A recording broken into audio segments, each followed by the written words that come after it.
অনড় থাকলেও জেনজির তুমুল বিক্ষোভের মুখে সামাজিক যোগাযোগ মাধ্যম থেকে নিষেধাজ্ঞা তুলে নিতে বাধ্য হয়েছেন নেপালের প্রধানমন্ত্রী কেপি শর্মা ওলি।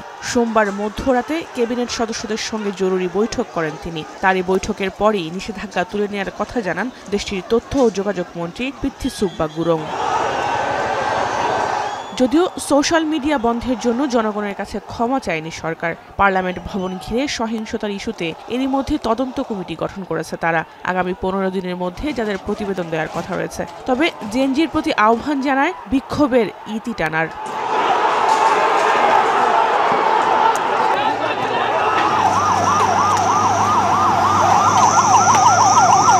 সরকারের আহ্বানকে থোড়াই কেয়ার করছে নেপালের তরুণ প্রজন্ম। এরই মধ্যে রাজপথ না ছাড়ার ঘোষণা দিয়েছে তারা। কারণ হিসেবে বলছে, তাদের এই বিক্ষোভ শুধু সামাজিক যোগাযোগ মাধ্যম বন্ধের জন্য নয়, বরং ক্ষমতাসীন সরকারের দুর্নীতির বিরুদ্ধে। बहुत लोगों को ये लग रहा है इश्यू, बहुत लोग ऐसे सोच रहे हैं कि सोशल मीडिया नेपाल में बंद हो गया, इसीलिए जनरेशन जेड व पूरी जनता मतलब आवेश हो गए हैं। ऐसा मानना है लोगों का, लेकिन ऐसा नहीं है। हम लोगों का ये जो अभी प्रोटेस्ट चल रहा था ये करप्शन के लिए है। अब हमारा प्रोटेस्ट बहुत हाई लेवल तक जाएगा। एक बड़ा वाला जो नेता बोलते हैं हम, उनका लाइफस्टाइल और हमारा लाइफस्टाइल देखो तो आसमान ज़मीन का फ़र्क है दोनों में। तो हम चाहते हैं कि ये सब नहीं होना चाहिए, ये इक्वल होना चाहिए। हमारे जेब से पैसा जा रहा है, हम टैक्स पे कर रहे हैं और वो लोग मौज मस्ती कर रहे हैं, ये सब कर रहे हैं, है ना। तो हमारा पैसा सही जगह पे जहाँ पे लगना चाहिए वो सब नहीं हो रहा है।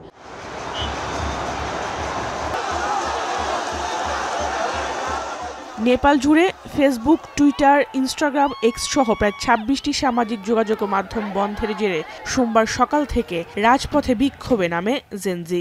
দুপুরের দিকে পার্লামেন্ট ভবন ঘেরাওয়ের চেষ্টা করে তারা। তাদের বাধা দিলে এক পর্যায়ে ব্যাপক বিক্ষোভ শুরু হয়। বিক্ষোভ দমাতে গুলি, টিয়ার গ্যাস ও জলকামান ছোড়ে পুলিশ, আর এতেই ঘটে হতাহতের ঘটনা।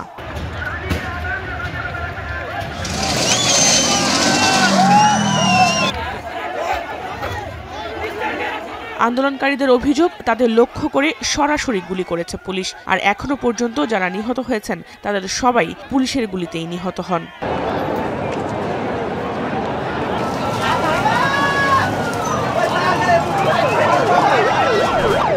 এর মধ্যে হতাহত ছাত্র জনতার নৈতিক দায় কাঁধে নিয়ে ক্ষমতা ছেড়েছেন দেশটির স্বরাষ্ট্রমন্ত্রী রমেশ লেখক। জাহানারা ভূঁইয়া, এখন বিশ্ব।